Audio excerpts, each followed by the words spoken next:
Hello friends, मैं हूं रविंदर। करते हैं बात आज के नए टॉपिक के ऊपर। तो आज का हमारा टॉपिक है फ्रेंड्स रिएक्ट जेएस के ऊपर। काफ़ी टाइम से मैं सोच रहा था इसके ऊपर कोई वीडियो बनाऊं, और मेरे काफ़ी और फ्रेंड भी हैं जिन्होंने मुझे इनक्रेज किया, और मुझे मेरे पास काफ़ी कमेंट भी आए कि आप रिएक्ट जेएस के ऊपर कोई वीडियो बनाएं। तो फाइनली मैंने इसे डिसाइड किया और आज मैं इसके ऊपर वीडियो बना रहा हूं फ्रेंड्स। तो जानते हैं कि रिएक्ट जेएस है क्या। तो रिएक्ट जेएस फ्रेंड्स एक जावास्क्रिप्ट की बहुत अच्छी लाइब्रेरी है जो कि इंटरफेस यूजर इंटरफेस बनाने के काम आती है। यूजर इंटरफेस हम कह सकते हैं कि यूआई, जैसे कि आपने देखा होगा वेबसाइट्स या कोई सॉफ्टवेयर है या वेब ऐप है आपके पास, जो भी आपके आगे ऑप्शंस आती हैं, जो भी इंस्ट्रक्शन आती है जिनके थ्रू आप सॉफ्टवेयर ऑपरेट करते हैं, उसे बोलते हैं यूजर इंटरफेस। तो ऐसा ही इसे बनाया गया है यूआई को और इजी बनाने के लिए, और इसमें हम फ्रंट एंड डेवलपमेंट करते हैं फ्रेंड्स। ये बैकएंड की डेवलपमेंट इसमें पॉसिबल नहीं है। जैसा कि मैंने आपको काफ़ी लास्ट वीडियो में भी बताया, HTML CSS और JavaScript client side scripting languages हैं जो कि ब्राउज़र पे ही चलती हैं और ब्राउज़र से ही वो रेंडर होती हैं। तो सेम आप रिएक्ट जेएस को भी समझ सकते हैं कि रिएक्ट जेएस भी सेम वही चीज़ है, जावास्क्रिप्ट बेस्ड है, यानी कि जावास्क्रिप्ट से ही इसे बनाया गया है। तो ये रिएक्ट जेएस की फ्रेंड्स डेफिनेशन है। अब बात करते हैं रिएक्ट जेएस को बनाया किसने फ्रेंड्स। तो रिएक्ट जेएस को बनाया है फेसबुक ने, और फेसबुक आई थिंक आप सब लोग जानते हैं कि फेसबुक है क्या। तो फेसबुक की टीम ने इसे डेवलप किया था 2013 में, और बाद में उन्होंने इसे ओपन सोर्स कर दिया, यानी कि अब हर कोई मेंबर इसमें कंट्रीब्यूट कर सकता है, हर कोई डेवलपर इसमें कंट्रीब्यूट कर सकता है। ओपन सोर्स है फ्रेंड्स अभी, और काफ़ी अच्छी, काफ़ी पॉपुलैरिटी इसने पाली है मार्केट में, काफ़ी ट्रेंड में है। हर दूसरा तीसरा क्लाइंट जो है वो करवाना चाहता है काम रिएक्ट जेएस में। तो आप देख सकते हैं, आप गूगल में भी सर्च मार सकते हैं कि जो इसका ग्राफ है डे बाय डे वो बढ़ता ही जा रहा है। वर्क इसमें बहुत है, तो मुझे लगता है कि आपको, अगर आप सीखना चाहते हैं इसे, तो ये राइट टाइम है आपके लिए। आगे बात करते हैं कि इसे यूज़ हम कहाँ कर सकते हैं फ्रेंड्स। तो जैसा कि आजकल जो ट्रेंड है फ्रेंड्स प्रोजेक्ट का, वो है सिंगल पेज एप्लीकेशन। यानी कि होता क्या है सिंगल पेज एप्लीकेशन में, अगर मैं करूं वेबसाइट की बात, तो वेबसाइट में मल्टीपल पेजेस होते हैं और सर्वर रेंडरिंग होती है, जो कि जब हम मान लो एक लिंक है आपकी वेबसाइट में, काफ़ी सारे लिंक है, जब हम उन्हें क्लिक करते हैं तो वो काफ़ी टाइम ले लेते हैं लोड होने के लिए। क्योंकि क्या होता है कि जो उनका डाटा होता है वो सर्वर से रेंडर होके और फिर वो हमारे पास आता है, यानी कि यूजर सिस्टम में आता है, जो जिससे जो वो टाइम लोड है, वो जो टाइम है वो थोड़ा डिले होता है। यूजर इंस्ट्रक्शन थोड़ी डिले होती है उसमें, और वो थोड़ा सा स्लो होते हैं। तो इस प्रॉब्लम को ओवरकम करने के लिए जो इन्वेंशन हुई सिंगल पेज एप्लीकेशन में, इसमें क्या होता है कि जो आपका जो यूआई पार्ट है वो डिफरेंट होता है, और जो आपका बैकएंड वाला पार्ट है वो डिफरेंट होता है। वो होता है एपीआई साइड में, और ये होता है आपकी जो HTML CSS और जावास्क्रिप्ट के कोड में, और थ्रू एजेक्स जो डाटा आपका सर्वर से इंटरचेंज होता है। इससे क्या होता है कि जो आपका क्लाइंट साइड का कोड है वो क्लाइंट साइड पे ही पड़ा होता है, वन टाइम लोड होता है, और जब आप किसी लिंक में दूसरे लिंक में जाते हैं तो वो सिर्फ और ओनली डाटा ही आपको गेट करके लाता है सर्वर पे और ड्रॉ करता है। तो ये इसका बेनिफिट है फ्रेंड्स।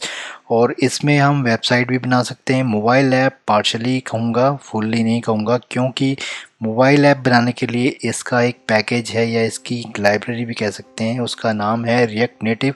उन दोनों की हेल्प से हम इसमें प्योर नेटिव मोबाइल एप्लीकेशन भी बना सकते हैं iOS और एंड्रॉयड के लिए। तो ये भी काफ़ी अच्छी एक गुड न्यूज़ है कि आप अगर रिएक्ट जेएस सीखते हैं तो आप एक मोबाइल डेवलपर भी बन सकते हैं, वेब डेवलपर के साथ या फ्रंट एंड डेवलपर के साथ। तो बढ़ते हैं आगे।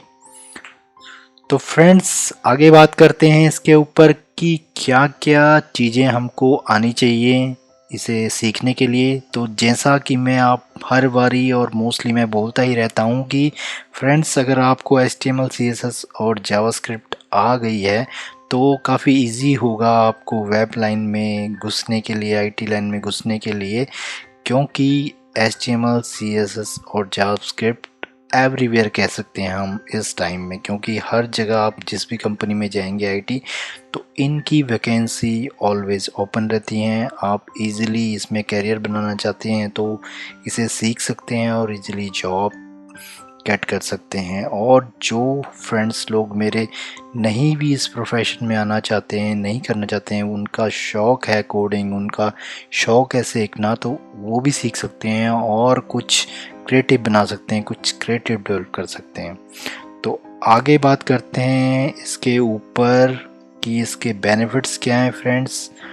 तो इसके बेनिफिट्स यही हैं, इसे इजीली हम सीख सकते हैं। दूसरा है JSX मीन कि जावास्क्रिप्ट के साथ आप HTML यानी कि स्क्रिप्टिंग के साथ आप HTML भी लिख सकते हैं एक ही फाइल में, एक ही कंपोनेंट में। वर्चुअल डोम है, डोम का जिन लोगों को पता है, ठीक है फ्रेंड्स, इसके ऊपर भी मैं एक फर्दर वीडियो बनाऊंगा डोम के ऊपर कि एक्चुअल में डोम है क्या, बट मोटा मोटा ऊपर से बता देता हूँ कि डोम होता क्या है। कि HTML के जो एलिमेंट्स होते हैं वो डोम यानी कि वो डॉक्यूमेंट ऑब्जेक्ट मॉडल यानी कि वो पूरे ट्री स्ट्रक्चर में होते हैं। अगर आप देखोगे बॉडी है, उसके अंदर कोई डिव टैग है, फिर फर्दर कोई टैग है, तो एक ट्री स्ट्रक्चर में होते हैं। तो उन्हें उनके साथ इंटरेक्शन करने के लिए जावास्क्रिप्ट को अगर हम बोलें तो उससे सारा जो प्रोसीजर या जो भी कह लो उसको बोला जाता है डोम। तो जावास्क्रिप्ट के थ्रू हम उन एलिमेंट्स की वैल्यूज़ और उनके HTML और उनका जो भी वैल्यूज़ हैं वो हम चेंज कर सकते हैं जावास्क्रिप्ट के थ्रू। तो ऐसा ही same case friend React JS में भी है, बट डोम में क्या होता है कि जब आप मान लो मेरे पास एक बटन है, उसके क्लिक पे मैं एक बटन है या एक टेक्स्ट है, उसका टेक्स्ट मैं रेड या वाइट या कोई और कलर करना चाहता हूँ तो वो करा सकता हूँ। तो उतना तक तो ठीक है, बट मान लो यही इंट्रैक्शन थाउजेंड्स में, मिलियंस में हो तो डोम काफ़ी मेमोरी ऑक्यूपाई करता है, आपका ब्राउज़र क्रैश कर सकता है, आपका की जो ऐप की स्पीड है शायद लूज़ हो सकती है, वो स्पीड लूज़ हो सकती है उससे। तो इन्होंने एक कॉन्सेप्ट बनाया वर्चुअल डोम का। इसमें क्या होता है फ्रेंड्स कि वो उस डोम की कॉपीज़ बना लेता है। तो बाद में वो कॉपीज़ बना लेता है, तो अगर उसमें कोई चेंज हुआ हो, मतलब किसी भी डोम में चेंज हुआ हो, फाइनली उसे रियल डोम में वो रेंडर करता है। जबकि डोम के केस में वो ईच टाइम डोम रेंडर करता है, जिससे स्पीड थोड़ा स्लो होती है एप्लीकेशन की। तो ये एक बेनिफिट है। लाइट वेटेड है, लाइट वेटेड इसलिए फ्रेंड्स कि जो रिएक्ट JS है एक लाइब्रेरी है, तो लाइब्रेरी में एक लिमिटेड फंक्शन कह लो या एक वे कह लो लिमिटेड होते हैं। अगर मैं बात करूं फ्रेमवर्क्स की, फ्रेमवर्क्स मल्टीपल लाइब्रेरी को इंक्लूड करके बनता है, तो उनका सब कुछ अपना होता है। तो ऐसे ही अगर मैं रिएक्ट JS की बात करूं तो इनका लिमिटेड है, ये काफ़ी डिपेंड भी है थर्ड पार्टी लाइब्रेरीज में, तो उसके ऊपर आगे फर्दर बात करेंगे। कस्टम कंपोनेंट, सारा जो स्ट्रक्चर है इनका फ्रेंड्स वो एक कंपोनेंट बेस्ड है।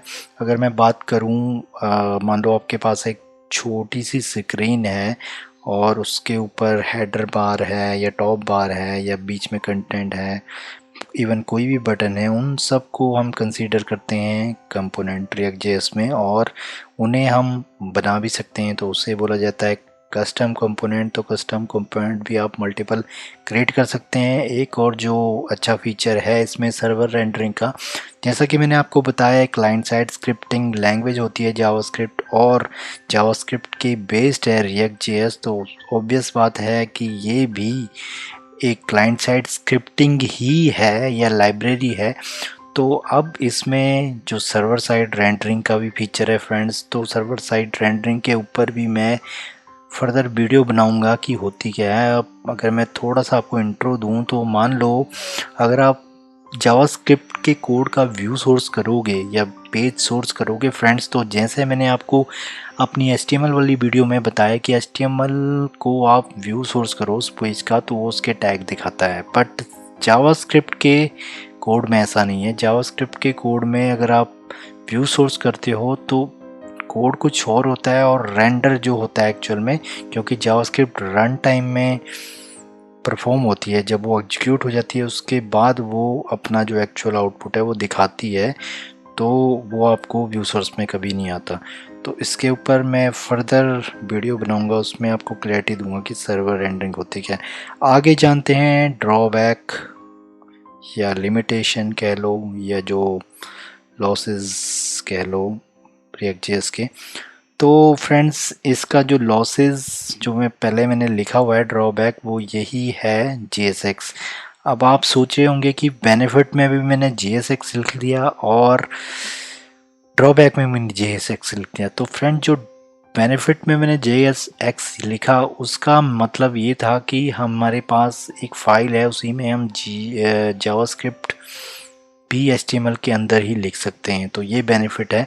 बट जो मेरे फ्रेंड लोग काफ़ी जो फेमिलियर हैं HTML से और जो भी फ्रेमवर्क से, तो उनमें क्या होता है कि हमारे पास व्यू फाइल होती है जहाँ पे हम सेपरेटली HTML लिखते हैं। इवन कि अगर हम HTML प्रोजेक्ट बना रहे हैं तो उसमें भी HTML में फ़ाइल में हम HTML लिखते हैं, और HTML में अगर हमें जावास्क्रिप्ट या स्टाइल शीट लिखनी है तो उसके भी फर्दर टैग हैं, उनके अंदर हम लिखते हैं, तो वो मैसिव सी नहीं होती, मिक्स नहीं होती, जो कि JSX के केस में होती है। तो काफ़ी फ्रेंड और इवन कि जब मैंने काफ़ी टाइम एंगुलर में काम किया, तो एंगुलर एक फ्रेमवर्क है, उसमें व्यू फाइल अलग होती है जिसमें आप HTML लिखते हो, CSS फाइल अलग होती है जिसमें स्टाइल लिखते हो, और एक होती है उसकी JS फाइल या उसकी TS फाइल टाइपस्क्रिप्ट की फाइल होती है, उसमें आपको सारा कोडिंग या जावास्क्रिप्ट का कोड लिखना पड़ता है। तो जब मैं रिएक्ट जेएस मैंने स्टार्ट की तो मैंने प्रॉब्लम फेस की, यार ये क्या है, मतलब सारी की सारी चीज़ें मुझे उसके अंदर ही लिखनी पड़ रही हैं। तो लिमिटेड ऑफ लाइन के लिए तो ठीक है, बट जैसा जैसा कोड बढ़ता है तो काफ़ी डिफ़िकल्टी हम फेस करते हैं इसमें। दूसरा है नॉन प्रीडिफाइंड कोड स्ट्रक्चर। इसका मतलब ये है फ्रेंड्स कि मान लो जैसे फ्रेमवर्क के केस में उन्होंने एक स्ट्रक्चर बनाया होता है कि हमारा जो कोडिंग का पैटर्न होगा, ये कंट्रोलर होगा, वो इस फोल्डर में होगा, मॉडल होगा, व्यू होगा, और जो हेल्पर होंगे, तो सबके लिए एक फोल्डर स्ट्रक्चर डिफाइन किया होता है कि ये वाली फाइल यहाँ यहाँ यहाँ जाएगी। जबकि रिएक्ट जेएस के केस में ऐसा नहीं होता, क्योंकि ये रिएक्ट जेएस लाइब्रेरी है फ्रेंड्स, तो इसमें इसका ड्रॉबैक कह लो या बेनिफिट कह लो, बहुत सी फ्लेक्सिबिलिटी आपको दी है रिएक्ट जेएस ने कि जैसा मर्जी आप कोड स्ट्रक्चर इसके अंदर बना सकते हो, प्रोजेक्ट स्ट्रक्चर आप जैसा मर्जी बना सकते हो, जहाँ से जो कॉल करना है आप कर सकते हो। तो ये अगर एक तरफ से देखा जाए तो बेनिफिट है और एक तरफ से देखा जाए तो ड्रॉबैक है। अगर जो प्रोग्रामर एक अच्छी गाइडलाइन, अच्छी जो स्टेप्स कोडिंग के फॉलो नहीं करते तो वो कोड को शायद और कॉम्प्लेक्स बना सकते हैं, बट अगर वो थोड़ी सी गाइडलाइन, कोडिंग स्टैंडर्ड फॉलो करें तो रिएक्ट जेएस को बहुत अच्छी एप्लीकेशन डेवलप कर सकते हैं रिएक्ट जेएस के ऊपर। दूसरा जो तीसरा इसका ड्रॉबैक है फ्रेंड्स, वो ड्रॉबैक जो मैंने पहले भी बताया आपको कि ये लाइट वेटेड होने का इसका रीज़न ही ये है कि ये लाइब्रेरी है और लिमिटेड ऑफ फंक्शनैलिटी जो इसमें है। तो अगर मैं बात करूं लर्निंग की कि आपको रिएक्ट जेएस सीखनी है तो आप काफ़ी कम टाइम में विद इन 1 वीक अगर आपको जावास्क्रिप्ट आती है तो विद इन 1 वीक आप रिएक्ट जेएस, यानी कि ओनली जो रिएक्ट जेएस है प्योर और जो उनकी खुद की जो फंक्शनैलिटी, तो within 1 week sufficient to learn React JS. But इसके साथ हम जो और लाइब्रेरी हैं उन्हें भी हमें यूज़ करना पड़ता है, क्योंकि फुल फ्लैश्ड अगर आप इसमें एप्लीकेशन बनाना चाहते हैं, जैसे कि मैं बात करूं वेब ऐप की, प्रोग्रेसिव ऐप की, वेबसाइट की, तो उसमें काफ़ी सारी चीज़ें होती हैं, जैसे राउटिंग होती है, एजेक्स होती है और स्टेट होती हैं, मतलब स्ट्रक्चर कंपोनेंट होते हैं काफ़ी सारे। तो उसके लिए हमें थर्ड पार्टी लाइब्रेरी करनी भी ज़रूरी है। जैसा कि अगर आप फ्रेमवर्क के केस में देखो तो उनकी जो सारी चीज़ें हैं वो उनके पास पहले से ही होती हैं, क्योंकि उनमें काफ़ी सारी लाइब्रेरीज ऑलरेडी होती हैं फ्रेंड्स। तो ये इसका मुझे ड्रॉबैक लगा फ्रेंड्स। तो friends, last, do you want to learn React JS? तो मैं ये आपसे इसलिए पूछ रहा हूँ फ्रेंड्स, क्योंकि मैं इसके ऊपर ऑलरेडी ट्यूटोरियल मैंने स्टार्ट कर दिया है। तो जो भी लोग, जो भी मेरे फ्रेंड्स सीखना चाहते हैं रिएक्ट जेएस मेरे साथ, तो बने रहिए मेरे साथ और देखते रहिए मेरी वीडियोस। मैं जल्द ही अपना ट्यूटोरियल ख़त्म करके पब्लिश करने वाला हूँ फ्रेंड्स। तो देखते रहिए, सीखते रहिए, सिखाते रहिए, और आपके जो भी कमेंट्स है, डाउट है, मुझे कमेंट बॉक्स में पूछिए। और मिलते हैं आपको नेक्स्ट वीडियो में ट्यूटोरियल नंबर फर्स्ट में रिएक्ट जेएस के। Thank you so much.